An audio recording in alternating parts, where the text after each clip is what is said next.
सीधे तौर पर हफ्ते की शुरुआत बेहद शानदार देखने को लिए बाजार में कह सकते हैं तोड़फोड़ रैली देखने को मिली। एक अच्छी मजबूती के साथ बंद होने में कामयाब हुआ बाजार। और फटाफट अपने तमाम दर्शकों को मैं बता दूं कि चूंकि ये शो आपका है तो आप भी इस शो में अपने सवाल पूछ सकते हैं। तरीका बेहद आसान है। आपको जो है आप जो भी सवाल आपको पूछना है, आपको 18 स्वदेश के सोशल मीडिया पेज पे जाइए, वहाँ अपने सवाल पूछ सकते हैं। ट्विटर और फेसबुक पे 18 स्वदेश को फॉलो कीजिए, केकेटी लिखिए या निकल के तैयारी स्पेस दीजिए, अपना सवाल भेज दीजिए। दूसरा एक और तरीका वो भी बेहद आसान है, यूट्यूब पे जाइए, 18 स्वदेश को फॉलो कीजिए और वहाँ पे आप अपने सवाल भेज सकते हैं। कमेंट बॉक्स में जाना है, जो भी शेयर आपके पास है, जो भी सवाल है आप सवाल भेजिए। हमारे साथ जो जानकार जुड़ेंगे तमाम सवालों के जवाब देंगे।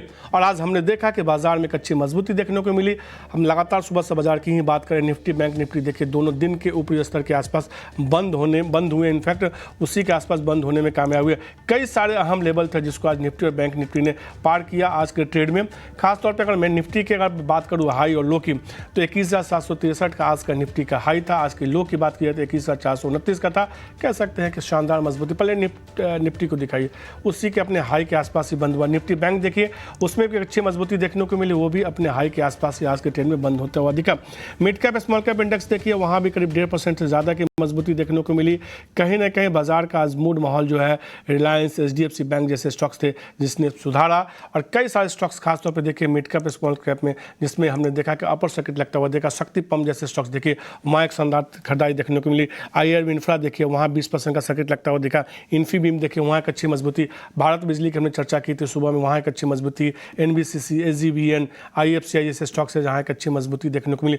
ONGC, NCC तमाम स्टॉक्स आप दिखाते रहिए जिसमें कि आज के ट्रेड में मजबूती देखने को मिली। अब यहाँ से बाजार पे आपका क्या नजरिया होना चाहिए जानने के लिए मेरे साथ दो जानकार जुड़ चुके हैं, उनसे समझते हैं। हमारे साथ जो है महेश ओझा जी है हिंसेक्स सिक्योरिटीज़ के, और किरण जानी है जयनाम ब्रोकिंग के। इन दोनों समझते हैं कि अब यहाँ से क्या करना है। सबसे पहले किरण, जिस तरीके से हमने देखा, नमस्कार, एक शानदार तेजी। दिन की शुरुआत कहते हैं ना, सबसे अच्छी हो तो दिन अच्छा गुजरता है, और हफ्ते की शुरुआत अच्छी हो तो क्या कहने हैं इस हफ्ते, जबकि इतनी सारे इवेंट्स है। कल अहम लेवल निफ्टी बैंक निफ्टी पे। Good afternoon everyone. सो जैसे आपने बताया कि दिन की शुरुआत अच्छा हो तो पूरा दिन अच्छा जाता है, तो वैसे ये वीक की शुरुआत अच्छी हुई है। सो होपफुली कि ये वीक भी अच्छा जाए, क्योंकि जैसे आपने बताया कि ये जो हफ्ता है वो काफी इवेंटफुल रहेगा। हमारा इंटरिम बजट आ रहा है, कहीं ना कहीं फेड की पॉलिसी की बैठक भी है। सो मार्केट में वहाँ पे एक कॉशियस अप्रोच रखना चाहिए, लेकिन उसके चलते आज जिस तरह की एक रैली देखी है, हालांकि ये जो रैली है वो कहीं ना कहीं लार्ज कैप शेयर के चलने के कारण है। ये कहीं ना कहीं हम देख रहे हैं कि रिलायंस है, ONGC है, उसके सामने आप प्राइवेट बैंक में HDFC बैंक देख लीजिए। सो उसके चलते हुए हम निफ्टी में काफी अच्छी एक रैली देख सकते हैं। बैंक निफ्टी में हालांकि ऊपर के लेवल टिके नहीं और नीचे आ गए। अगर लेवल वाइज अगर हम बात करें तो 21,700 21,800 निफ्टी के लिए अब रेजिस्टेंस जोन बन चुका है। लास्ट टाइम भी यही इसी लेवल के आसपास से हमने निफ्टी के अंदर से एक सेल ऑफ देखा था। दूसरी तरफ जिस तरह के PCR रेशियो ओवरसोल्ड टेरिटरी में थे लास्ट वीक तक, तो एक जो इंटरमीडिएट अमाउंट एक्सपेक्टेड था 21,700 के आसपास, वो आ चुका है। तो इस भाव पे अब नई खरीदारी करने की तो सलाह नहीं रहेगी। Index point of view stock specific movement अच्छी रह सकती है। ओवरऑल मार्केट एक साइडवेज रेंज में जा सकता है early because of this news flow.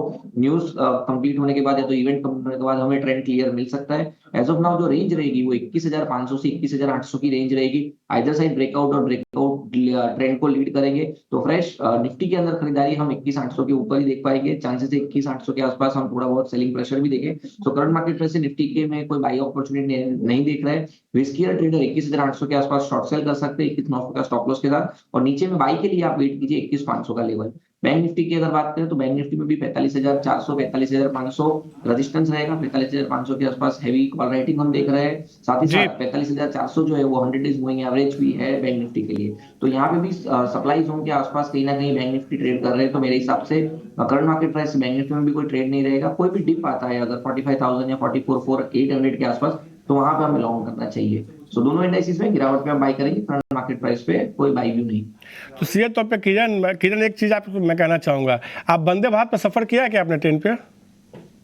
Regularly करते हैं हम। रफ्तार उसी रफ्तार से आपने सारे बता दिए, निफ्टी और बैंक निफ्टी फटाफट जो है सार यही है कि निफ्टी बैंक निफ्टी में ना अभी नई खरीदारी नहीं करनी चाहिए। निफ्टी में जो है 800 तक का इनको लेवल लगता है। बैंक निफ्टी में उनको लगता है किरण को कि यहाँ से थोड़ा सा सप्लाई आता है, नीचे आता है 45,000 के आसपास, तो आप खरीदारी करके चल सकते हैं बिना देरी किए ना। और आप दोनों से मेरा निवेदन है कि थोड़ा जो है ना जल्दी जवाब दीजिए, क्योंकि कई सारे और छोटे में क्योंकि कई सारे दर्शकों ने सवाल पूछे हैं।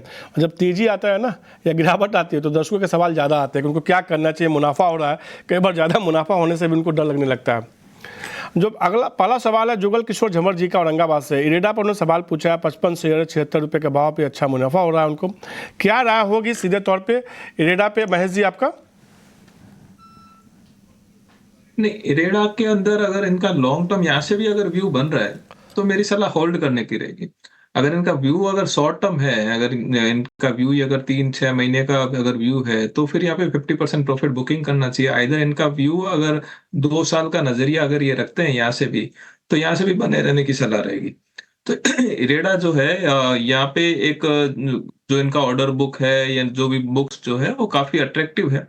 और जो कंपनी के जो इंटरव्यूज वगैरह जो आ रहे हैं उनके हिसाब से भी देखें तो उनके अंदर पोटेंशियल जो है, पोटेंशियल बाइंग भी अपॉर्चुनिटी बन रही है और एक लॉन्ग टर्म स्टोरी भी बन रही है। तो यहाँ पे एक इरेडा जो है होल्ड रहेगा हमारी सलाह। अगर आपका नजरिया 2 साल से ऊपर का है तो होल्ड करिए, यहाँ से भी अच्छे लेवल आपको दिखाएंगे। तो सीधे तौर पर इरेडा जुगल जी आप होल्ड करके चल सकते हैं। पंकज पृथ्वी का सवाल है, ग्रेविटा इंडिया पर उन्होंने सवाल पूछा, 60 शेयर 1065 रुपये के भाव पे है। किरण ने शेयर को देखे 2023 में शानदार प्रदर्शन, 24 में मामला गड़बड़ होता हुआ दिख रहा है। लगातार हम देख रहे हैं बीते कई हफ्तों से शेयर में गिरावट का ही ट्रेंड है, क्या राय होगी ग्रेविटा इंडिया पे? सो ग्रेविटा की अगर हम बात करें तो ये मेटल बेस्ड सेक्टर स्टॉक है। यहाँ पे हम देख रहे थे कि stock continuously height of high bottom metal rising channel के अंदर ट्रेड कर रहा था। रिसेंटली हमने देखा कि उसकी 20 दिन 50 दिन और 100 दिन की मूविंग एवरेज को ब्रेक करके स्टॉक का डाउनफॉल चैनल के अंदर ट्रेड कर रहा है। कहीं ना कहीं जो इसका 200 रुपए की मूविंग एवरेज है 800, that would be the next support. Overall chart pattern जो है वो वीक है, ग्राउंडिंग टॉप पैटर्न बनाया हुआ है। तो मैक्सिमम अगर उनको होल्ड रखना है तो 800 के स्टॉप लॉस से होल्ड रखिए, क्योंकि लॉन्ग टर्म चार्ट अभी भी 200 दिन की मूविंग एवरेज के ऊपर है। तो 200 दिन की मूविंग एवरेज जो है वो उनका स्टॉप लॉस रहेगा 800 का। नहीं तो खरीदारी करने के लिए तो मैं व्यूअर्स को सलाह नहीं दूंगा, लेकिन जो उनके पास पड़े हुए स्टॉक है, जो भी होल्डिंग पोजीशन है, 800 का स्ट्रिक्ट स्टॉप लॉस रखना। जैसे ही 800 का लेवल ब्रेक होगा, इसमें वापस हम एक शॉर्ट टर्म के पॉइंट ऑफ व्यू से वापस एक फॉल देख सकते हैं। तो 800 के स्ट्रिक्ट स्टॉप लॉस से ही होल्ड करें। तो 810 के स्टॉप लॉस के साथ इसको होल्ड करके चल सकते हैं। मंजू रानी जी का सवाल है, जिंदल फोटो ने सवाल पूछा, 120 शेयर के पास है, 721 रुपये का भाव है। वो जानना चाहती हैं कि क्या करे, लगातार गिरावट देखने को मिली लेकिन आज शेयर में 10% का अपर सर्किट लगा है, क्या राय होगी? सीधे तौर पर हमने देखा है कि शेयर में दबाव देखने को मिला। महेश जी, एक स्टॉक थोड़ा सा अलग टाइप का स्टॉक है, थोड़ा यहाँ पे लंबा अगर नजरिया रखते हैं, अभी तो लॉस में है, तो यहाँ से भी थोड़ा एक होल्ड कर सकते हैं। अगर इनको स्टॉप लॉस एक लगाना है तो 480 का एक स्टॉप लॉस लगा के ट्रेड कर लीजिए, यहाँ से भी होल्ड कर सकते हैं, क्योंकि इनका भाव जो है वो ज्यादा दूर नहीं है। तो यहाँ से भी एक गुंजाइश है कि इनके भाव से के करीब आने की गुंजाइश है। तो 480 का एक स्टॉप लॉस लगा के यहाँ से होल्ड करिए। होल्ड करने के खिलाफ फिलहाल के, हालांकि स्टॉप लॉस थोड़ा नीचे का 480 के आसपास का वहाँ लगाना पड़ेगा इसका स्टॉप लॉस। जो अगला सवाल है, विजय नायक जी का भुवनेश्वर से, आईटीसी पर सवाल पूछा है, 100 शेयर के पोर्टफोलियो में 473 रुपये के भाव पे। जो रिपोर्ट्स आ रही है उसके मुताबिक ये है कि इस बार बजट में आईटीसी को लेकर कुछ भी अनाउंसमेंट नहीं हो सकता, यानी कि टैबेको में जो है कोई भी टैक्स नहीं बढ़ाया जा सकता है, एक पॉजिटिव तौर पर माना जा रहा है। आईटीसी को लेकर क्या रहा है किरण? आईटीसी का चार्ट पैटर्न अगर हम देखेंगे तो स्टॉक कहीं ना कहीं अपनी जो short term moving average like 20, 50 and 100 के नीचे ट्रेड कर रहा है और कहीं ना कहीं 200 डेज को अप्रोच कर रहा है। साथ ही साथ आप शॉर्ट टर्म चार्ट्स देखोगे तो राइजिंग ट्रेंड लाइन ब्रेकडाउन भी दिख रहा है। तो कहीं ना कहीं स्टॉक जो है वो वीक टेरिटरी के अंदर ट्रेड कर रहा है। तो एक स्टॉप लॉस आप 445 का मेंटेन कीजिए। जैसे ही 445 का लेवल ब्रेक होता है तो चांसेस है कि हम आईटीसी में एक प्रॉफिट बुकिंग देख सकते हैं। ऑलरेडी लास्ट ईयर हमने इसमें अच्छा खासा रनअप देख लिया है। तो एज ऑफ नाउ ये स्टॉक टाइम करेक्शन जोन के अंदर है। तो मेरे हिसाब से 445 या तो 440 का एक स्टॉप लॉस रखे, नहीं खरीदारी की यहाँ पे भी सलाह नहीं रहेगी। जैसे ही ब्रेक करेगा 440 445 का लेवल, यहाँ पे जो प्रॉफिट बुकिंग हो इंटेंसिव बन सकती है। तो स्ट्रिक्ट स्टॉप लॉस 440 का ही रख के होल्ड कीजिए। तो होल्ड करने के साथ 440 का स्टॉप लॉस के साथ। लोकेश आचार्य जी का सवाल है, इंडसइंड बैंक ने सवाल पूछा है, 200 शेयर के पास है, 45 रुपये के आसपास के भाव पर इन्होंने लिखा है कि इन्होंने लिया नहीं, काफ़ी बहुत पहले लिया, लंबे समय से होल्ड कर रहे हैं। इंडसइंड बैंक को लेकर क्या राय होगी? सीधे तौर पर महेश जी, इनको अच्छा मुनाफा हो रहा है। सर ये industry long term story intact है यहाँ पे भी, तो यहाँ पे एक इनको होल्ड ही करना चाहिए। बाकी तो यहाँ पे कोई इनकी खरीदी जो है वो तो 45 रुपीज की है, तो यहाँ पे अगर इनको लेना ही है तो अपनी कॉस्ट निकाल लो, बाकी होल्ड करिए। इंडस्ट्री यहाँ से भी लगता है कि 1800 से 2000 के बीच की रेंज जल्दी बता सकते हैं। और सीधे तौर पे ये साफ दिखा रहा है कि लॉन्ग टर्म इन्वेस्टर है और लंबे समय तक किसी शेयर को आप होल्ड करते हैं। एक बार उनका प्राइस दिखाइए फिर से। लंबे समय तक किसी शेयर को आप होल्ड करते हैं ना, तो आपको बहुत अच्छा मुनाफा देखने को मिल सकता है। लोकेश जी, आपको होल्ड करने के लिए धैर्य के साथ इस शेयर के लिए सबसे पहले तो बधाई और ढेर सारी शुभकामना कि एक अच्छा मुनाफा इस शेयर में कमा रहे हैं। एक स्टॉक पर और सवाल पूछते हैं, फिर हम जानकारों के जो हैं उनके वीआईपी स्टॉक्स लेंगे। प्रवासनी महापात्रा का सवाल है बंधन बैंक पे। 300 शेयर के पोर्टफोलियो में है, 242 रुपये के भाव पे। वो जानना चाहती हैं कि क्या करना चाहिए। बंधन बैंक को लेकर क्या राय होगी किरण? सो बंधन बैंक की अगर हम बात करें तो पिछले 3 महीने से स्टॉक कहीं ना कहीं एक साइडवेज रेंज के अंदर है। ऊपर में आप देखोगे तो 240-250 का रेजिस्टेंस है, नीचे में अगर आप देखोगे तो 220-210 का सपोर्ट है। सो इसी 40 रुपए की रेंज के अंदर स्टॉक घूम रहा है। अभी करंट मार्केट प्राइस से देखोगे तो सभी इंपॉर्टेंट मूविंग एवरेजेस के नीचे ट्रेड कर रहा है और कहीं ना कहीं इसका आप मोमेंटम इंडिकेटर देखोगे तो वो भी एक नीचे जो है बेरिश जोन के अंदर है। प्राइसिंग ट्रेंड लाइन ब्रेकडाउन भी में देखने को मिल रहा है, तो मेरे हिसाब से उनको एक एग्जिट कर लेना चाहिए। नई खरीदारी के लिए आप वेट कीजिए। ऊपर में जब तक 240 का लेवल क्रॉस नहीं होता है तब तक नई खरीदारी नहीं करनी चाहिए। और अगर वो करंट मार्केट प्राइस से निकलना नहीं चाहते तो एटलीस्ट नीचे में आप 215 का स्ट्रिक्ट स्टॉप लॉस रखना, क्योंकि जैसे 215 का लेवल ब्रेक होगा चांसेस है ये नीचे में लुढ़क के 200 रुपए तक भी जा सकता है। तो 215 की स्टॉप लॉस से ही होल्ड कीजिए, नई खरीदारी होल्ड कीजिए। तो ये राय आती है सीधे तौर पर बंधन बैंक पे। अब बिना देरी किए तमाम स्टॉक्स पर हमने चर्चा की, अब बात करते हैं आज के वीआईपी स्टॉक्स की।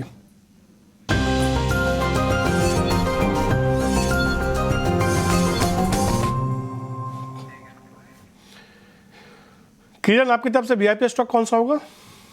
सो हमारी तरफ से 2 स्टॉक्स है, दोनों बाई की तरफ है। हमें कहीं ना कहीं लग रहा है कि स्मॉल कैप के स्टॉक्स के अंदर अभी भी खरीदारी कंटिन्यू रहेगी। तो पहला स्टॉक जो रहेगा वो शुगर सेक्टर से रहेगा, अवध शुगर। अवध शुगर में आज हमने देखा था कि शानदार एक रिकवरी आई थी। ऊपर में कहीं ना कहीं 635 तक ये स्टॉक है, लेकिन क्लोजिंग के टाइम पे 625 के आसपास क्लोज हुआ है। और बाइंग के रीजन है कि 200 डेज मूविंग एवरेज के ऊपर इसने मॉर्निंग स्टार कैंडलस्टिक पैटर्न बनाई है। कहीं ना कहीं जिस तरह से हम इसका मोमेंटम इंडिकेटर देख रहे हैं वो एक्सट्रीम ओवरसोल्ड ट्रेंड से न्यूट्रल जोन में आ रहा है। तो अवध शुगर यहाँ करंट मार्केट प्राइस से लॉन्ग करना चाहिए। 625 के आसपास की क्लोजिंग है, हम लॉन्ग करके जाएंगे। 660 तक के हमारे टारगेट है और 609 एज अ स्टॉप लॉस रखना चाहिए। तो 1 से 2 दिन आप अवध शुगर होल्ड कर सकते हैं। नेक्स्ट जो कॉल है वो वैभव ग्लोबल है। वैभव ग्लोबल का भी अगर आप चार्ट देखोगे तो काफी समय के बाद इसमें एक ब्रेकआउट के आसपास ट्रेड कर रहा है। रिसेंटली हमने देखा था कि एक फॉलिंग चैनल ब्रेकआउट 450 के आसपास आया था और मात्र 6 से 7 दिन में ये स्टॉक 450 से 530 पे आ चुका है। इसका आप मंथली या तो वीकली चार्ट देखोगे तो यहाँ पे भी एक फ्रेश ब्रेकआउट पैन आउट हो रहा है। तो 525 के आसपास वैभव ग्लोबल की क्लोजिंग हम लॉन्ग करके जाएंगे।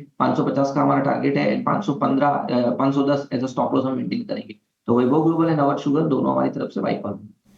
तो वैभव ग्लोबल अवध शुगर 2 शेयर जो है खरीदारी करने से वैभव ग्लोबल में आपको 550 का लक्ष्य रखना है, 510 का इसमें स्टॉप लॉस लगाना है। आपकी तरफ से महेश जी कौन सा शेयर होंगे? 2 स्टॉक्स है अपने, एक तो पेट्रोनेट एलएनजी है, तो यहाँ पे एक बाइंग की सलाह बनेगी पेट्रोनेट एलएनजी के अंदर, और स्टॉप लॉस आपको लगाना है 252 का। और यहाँ से लेवल जो है 275 तक के लेवल जो है पेट्रोनेट एलएनजी के अंदर देखने को मिल सकते हैं शॉर्ट टर्म में। अगर 275 के ऊपर भी अगर मेंटेन करते हैं तो 290 तक के लेवल भी शॉर्ट टर्म में बता सकते हैं। फंडामेंटली काफी स्ट्रॉन्ग काउंटर है। काफी सारे स्टॉक्स सारे रन हो चुके हैं, लेकिन इस स्टॉक्स के अंदर अभी भी एक रन बाकी है। फंडामेंटली जो कंपेयर टू अदर स्टॉक्स है इसके अंदर काफी जान है। हो सकता है कि ये लेवल भी क्रॉस जल्दी कर दे, बट शॉर्ट टर्म के लिए आपको एक 275 के लेवल के हिसाब से टारगेट के हिसाब से ट्रेड करना चाहिए। दूसरा हमारी सलाह है कि हिंदुस्तान कॉपर के अंदर रहेगी, तो स्टॉप लॉस रहेगा 274 का और टारगेट रहेंगे 290 से 298 के। तो हिंदुस्तान कॉपर के अंदर भी एक जो ब्रेकआउट टाइप का एक चैनल जो बना हुआ है, काफी पॉजिटिव ट्रेंड बना हुआ है। तो यहाँ से भी एक हिंदुस्तान कॉपर भी यहाँ से पॉजिटिव लग रहा है। तो यहाँ से भी एक आप हिंदुस्तान कॉपर के अंदर ट्रेड बना सकते हैं। हो सकता है कि ये लेवल जो हम लोग अभी डिस्कस कर रहे हैं इससे भी ऊपर जाके ट्रेड करें, लेकिन शॉर्ट टर्म का ये टारगेट जो है 298 का रहेगा। तो हिंदुस्तान कॉपर में खरीदारी करने की सलाह 290 से लेकर 298 तक का लक्ष्य होगा। 274 का आपको इसमें स्टॉप लॉस लगाना। पेट्रोनेट एलएनजी भी एक शेयर जो पसंद आ रहा है महेश जी को, उनको लगता है खरीदारी करके चल सकते हैं। इसमें जो लक्ष्य होगा आपको 268 से लेकर 275 रुपये का रखना होगा। 252 रुपये का आपको इसमें स्टॉप लॉस लगाना है। तो कल की तैयारी में हमने तमाम स्टॉक से चर्चा की। बाजार का मूड माहौल काफ़ी शानदार देखने को मिला था। कल मंगलवार का सत्र, उम्मीद करते हैं कि वो भी मंगलवार मंगलमय होता हुआ रहे। किरण जी, महेश जी, आप दोनों का शुक्रिया 18 सदस्य को अपने समय दिया और तमाम शेयरों पे चर्चा की। कल की तैयारी में इतना ही, मुझे दीजिए इजाज़त, नमस्कार।